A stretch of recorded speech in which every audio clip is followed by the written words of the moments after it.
حضور نبی پاک صلی اللہ تعالیٰ علیہ وسلم نے صحابہ سے پوچھا، کیا تم جانتے ہو کہ اللہ کے نزدیک سود سے بڑا گناہ کون سا ہے؟ صحابہ نے عرض کی، اللہ و رسول عالم، اللہ اور اس کا رسول بہتر جانتے ہیں۔ آپ نے فرمایا کہ بے شک اللہ کے نزدیک سود سے بڑھ کر گناہ مسلمان کی عزت کو حلال سمجھنا، یعنی مسلمان کی بے عزتی کرنا، انسلٹ کرنا۔ بہت سارے لوگ ہیں کہتے ہیں ہم تو سود نہیں کھاتے، بہت بچتے ہیں، نیک لوگ اپنے آپ کو نیک سمجھتے ہیں، بےزتی سارا دن لوگوں کرتے رہتے ہیں، چاہے اپنے ملازموں کی کریں چاہے دیگر مسلمانوں کی کریں، دل آزاریاں کرتے رہتے ہیں۔ اللہ کے سود سے بڑا گناہ تو وہ ڈیلی کر رہے ہیں، کئی بار کر رہے ہیں۔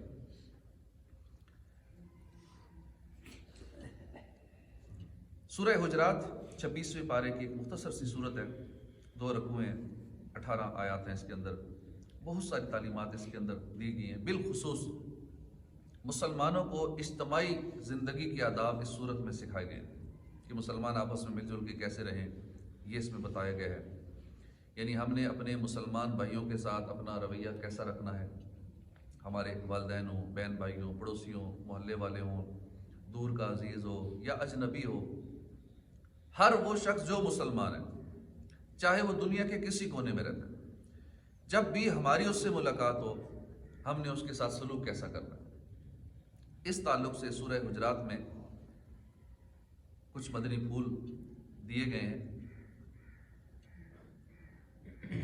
اللہ پاک نے 26ویں پارے میں سورہ حجرات کی آیت نمبر 11 میں ارشاد فرمایا، اے ایمان والو، نہ مرد مردوں سے ہنسے، عجب نہیں کہ وہ ہنسنے والوں سے بہتر ہوں، اور نہ عورتیں عورتوں سے دور نہیں کہ وہ ان ہنسنے والیوں سے بہتر ہوں۔ مسلمان کی عزت اور تعظیم میں سے ہے کہ کسی طرح بھی ان کا مذاق نہ اڑایا جائے۔ آیت کریمہ کے اس حصے میں اس بات کی تعلیم دی گئی ہے کہ کوئی مرد دوسرے مرد کا مذاق نہ اڑائے، کوئی عورت دوسری عورت کا مذاق نہ اڑائے۔ اور یہ وبا ہمارے معاشرے میں عام ہے، کسی کو دیکھ کے طنز کرنا، یہ ایسی ہے، خاص کر عورتوں میں تو کچھ اور زیادہ ہی یہ معاملہ ہے، یہ ایسی ہے تو یہ لمبی ہے تو یہ ٹھیک نہیں ہے تو یہ فلاں ہے تو ایسے، عجیب نام ہی رکھے ہوتے ہیں سب نے۔ یہاں بھی یہی معاملہ ہے، اور تقریباً ہر جگہ ہر ایک کے نام رکھے ہوئے ہیں، یہ اور یہ چیز درست نہیں۔ ایک تو غیبت، اس تک بات پہنچ گئی تو دل آزاریاں، اور پھر مسلمان کی عزت کے حوالے سے یہ بڑا سخت معاملہ ہے۔ کسی نے داڑھی کی سنت سجا لی، اس پر تنقید، کوئی امامہ شریف کا تاج سجا لے، اس پر تنقید، کوئی آدھی پنڈی تک کرتا پہننا شروع کر دے، اس پہ تنقید۔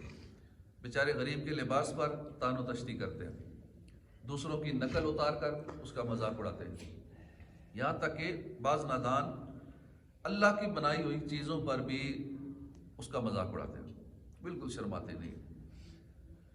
کسی کی آنکھ ٹیڑھی ہے، اب اسے بار بار بہنگا کہیں گے، بہنگا کہیں گے، یوں کر کے اسے اللہ نے بنایا نا، کیا اس کا اپنا تو قصور نہیں ہے جس کی آنکھ یوں ہو گئی یا جس کے جسمانی اعضاء میں کوئی پرابلم آ گئی ہے، ابھی اللہ کی طرف سے ہے، اب اس بندے کا کیا قصور ہے اس میں؟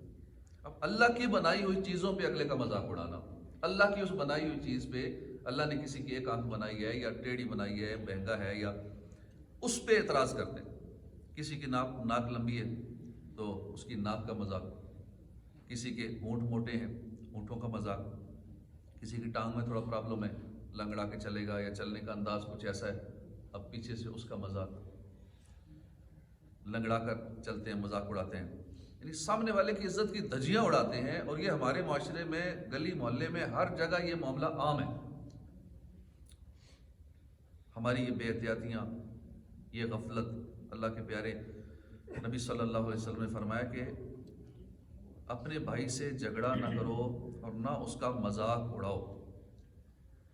ایک حدیث پاک میں کہ بلا شبہ لوگوں کا مذاق اڑانے والے کے لیے جنت کا دروازہ کھولا جائے گا، اس کو بلایا جائے گا، قریب بلایا جائے گا، جب وہ قریب آئے گا تو وہ دروازہ بند کر دیا جائے گا، پھر اسے بلایا جائے گا او جنت میں، جیسے ہی دروازے کے قریب پہنچے گا پھر دروازہ بند کر دیا جائے گا، اور یہ اس سے بار بار ہوتا رہے گا، اور اسے کہا جائے کہ تو بھی لوگوں کا مذاق اڑاتا تھا، دل آزاریاں کرتا تھا دنیا میں۔ اجتماعی زندگی کے آداب کا دوسرا مدنی پھول جو اس صورت کے اندر ہمیں دیا گیا سورہ حجرات کے اندر، کہ آپس میں تانا نہ کرو، یعنی زبان سے اشارے سے عیب نہ لگاؤ، کیونکہ مومن ایک جان کی طرح ہے۔ جب کسی مومن پر عیب لگایا جائے گا تو گویا اپنے ہی پر عیب لگایا جائے گا، فلاں ایسا ہے، یہ ایسا ہے، اسے بولنا نہیں آتا، یہ یوں کرتا ہے، یہ ایسے کرتا ہے۔ اس طرح کی عیب لگانا ایسے جیسے اپنے اوپر عیب لگاتے ہو کہ بھائی مسلمان ہو، مسلمان تو سارے ایک ہیں، ایک جسم کی طرح ہے۔ تو اپنے جسم کے عیب بندہ تھوڑی بتاتا ہے کہ میرے کپڑوں کے اندر فلاں جگہ یہ مسئلہ ہے، فلاں جگہ یہ پرابلم ہے، شرمگاہ کی جگہ یہ پرابلم ہے، میرے پیٹھ میں یہ پرابلم ہے، کوئی بھی اپنا نہیں بتاتا۔ تو ہر مسلمان بھی اسی طرح ہے، سارے مسلمان ایک جسم کی طرح ہیں، تو اپنے جسم کے اپنے گھر کے عیب نہیں بتائے جاتے۔ بہت یہ بھی وبا عام ہے، کوئی بندہ سنتیں اپنا لے، اپنا اٹھنا بیٹھنا چلنا پھرنا سنت کے مطابق کر لے، اس پر تانوں کے تیر برسائے جاتے ہیں، غریب کو غربت کے تانے دیے جاتے ہیں، کبھی کسی کی ذات کو کم تر سمجھ کر اس کی ذات کے تانے دیے جاتے ہیں، حالانکہ کوئی ذات ذلیل یا کم تر نہیں ہوتی۔ جو ہمارے معاشرے میں کنسیپٹ بٹھا دیا گیا ہے غیر مسلموں نے کہ یہ کمین ہے، تو یہ ایک معاشرے کو طبقات میں تقسیم کر دیا ہے، ایسا کچھ نہیں ہے۔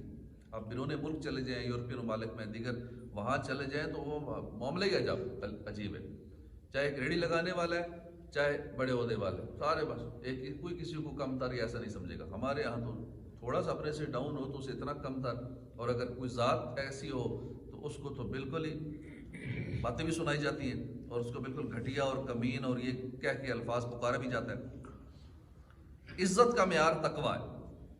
کوئی مزدوری کرتا ہے تو اسے مزدوری کا تانا، کوئی ٹھیلا لگاتا ہے تو اسے ٹھیلا لگانے کا تانا۔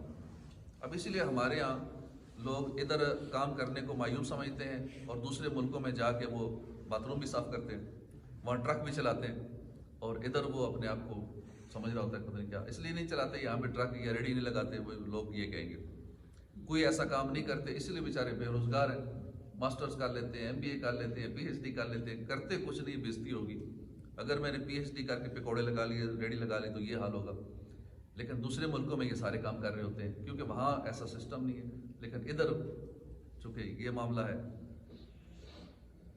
جس کے یہاں صرف بیٹیاں ہوں، بیٹا نہ ہو، حالانکہ بیٹی اللہ کی رحمت ہے، اس کو بھی تانے دیے جاتے ہیں۔ رشوتوں کا لین دین ہو یا خدا نخواستہ طلاق کا معاملہ ہو جائے، تب تو شیطان خوب کھل کر تان و تشنیع کی آفت میں مبتلا کرتا ہے۔ کاش ہم اللہ رسول کی تعلیمات کو سچے دل سے عملی طور پر اپنا لیں۔ حضرت ابو درداء رضی اللہ عنہ سے روایت ہے، اللہ کے آخری نبی رسول ہاشمی صلی اللہ علیہ وسلم نے فرمایا، بہت لعنت کرنے والے، بہت تانے دینے والے قیامت کے دن نہ گواہ ہوں گے نہ شفیع۔ اس حدیث پاک کے تحت مفتی احمد یار خان نعیمی رحمۃ اللہ علیہ فرماتے ہیں، امت رسول اللہ صلی اللہ علیہ وسلم قیامت کے دن گزشتہ انبیاء کرام کی گواہ بھی ہوگی کہ انہوں نے اپنی امتوں کو تبلیغ فرما دی، اور گناہ گاروں کی شفاعت کرنے والی بھی ہوگی۔ یہ امت پہلی امتوں کی گواہی بھی دے گی اور دوسرے مسلمانوں کی شفاعت بھی کرے گی کہ اس کو بخشوا دیا، اس کو بھی جنت میں لے جاؤ، یہ میرا جاننے والا تھا، یہ میرے ساتھ اچھا سلوک کیا تھا، اس کو بھی جنت میں لے جائیں، دنیا میں میرے اچھے تعلقات تھے۔ یوں مسلمان ایک دوسرے کی شفاعت بھی کریں گے۔ تو آپ بھی جنت میں جو جائے گا ایک دوسرے کا خیال رکھیے گا کہ ہم اکٹھے نماز پڑھتے تھے، یہ میرے ساتھ تھا، یہ محلے میں رہتا تھا، یہ ساتھ مسجد میں آتا، ایک دوسرے کو جنت میں لے جائے گا، جو جس کا پہچانیں گے، سارے ایک دوسرے کو جانیں گے، تو وہاں مسلمان ایک دوسرے کی شفاعت کریں گے۔ لیکن جو تانے دینے والا ہوگا اس کو یہ منصب نہیں دیا جائے گا، یہ جو اتھارٹی اس سے چھین لی جائے گی۔ تانے دینے کا جو عادی ہوگا، مسلمانوں کو لعنت کرنے والا ہوگا، وہ ان دونوں نعمتوں سے محروم ہو جائے گا۔ دنیا میں لعن تان کے عادی نہ بنو۔ حضرت عبداللہ بن مسعود سے روایت ہے، رسول اکرم صلی اللہ علیہ وسلم نے فرمایا، مومن نہ تانا دینے والا ہوتا ہے، نہ لعنت کرنے والا ہوتا ہے، نہ فوش بکنے والا یعنی بیہودہ بکنے والا بھی نہیں ہوتا۔ یعنی شرمناک امور کا کھلے الفاظ میں تذکرہ کرنا، اور یہ بھی معاملہ بڑا عام ہے، فوش باتیں جہاں بھی دو چار بیٹھیں گے، خاص کر وہ لوگ جو نمازوں سے دور ہیں، مسجد میں جن کا آنا جانا بالکل ہی نہیں ہوتا، آپس میں بیٹھتے ہیں، ایسی سی گندی بیہودہ باتیں کرتے ہیں کہ ہم شریف آدمی، نمازی آدمی ایسوں میں بیٹھ نہیں سکتا 5 منٹ۔ اس طرح کی گفتگو ہو رہی ہے، ایسوں کو ہم نے نہیں دعوت دینی ہے، ہم نہیں سمجھانا ہے۔ بظاہر بڑے پڑھے لکھے لوگ ہوں گے اس طرح کے، لیکن زبان ان کی، ذہنیت ایسی گندی، باتیں ان کی ایسی گندی، فوش گوئی پہ، عمریں بھی ایسی، بچے بھی ایسوں کے جوان، لیکن پھر بھی باتیں ایسی کر رہے ہوتے ہیں۔ تو ایسی صحبتوں سے بچنا چاہیے. ہاں ایسوں کو سمجھانا چاہیے, نیکی کی دعوت دینی چاہیے. جب ہم ایسوں کو نماز کی طرف لائیں گے, مسجد کی طرف لائیں گے, کوئی دین کی بات سنیں گے, تو امید ہے یہ فحش گوئی اور سارے معاملات سے بچنے کا ان کا ذہن بن جائے گا. تو اللہ پاک ہمیں ان برائیوں سے بچائے. آمین بجاہ نبی الامین صلی اللہ تعالی علیہ وآلہ وسلم.